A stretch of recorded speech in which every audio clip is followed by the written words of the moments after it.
There are hundreds of equipment manufacturers for off-highway equipment, which means there are hundreds of thousands of fault codes that put that piece of equipment out of service.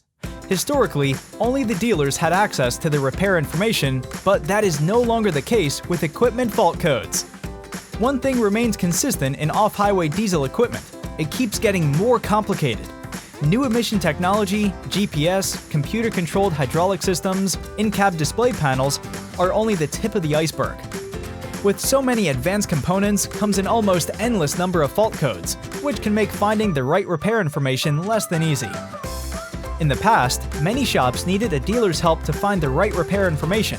That was before Diesel Repair's Equipment Fault Code Archive listed virtually every diagnostic fault code in the equipment industry. Diesel Repair has thousands of models and ECUs for each manufacturer. Users can search by make, model, or specific fault code and find a wealth of options for the engine they're servicing.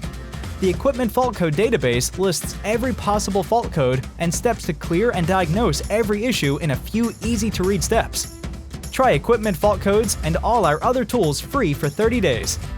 Head to repair.diesellaptops.com to get started today.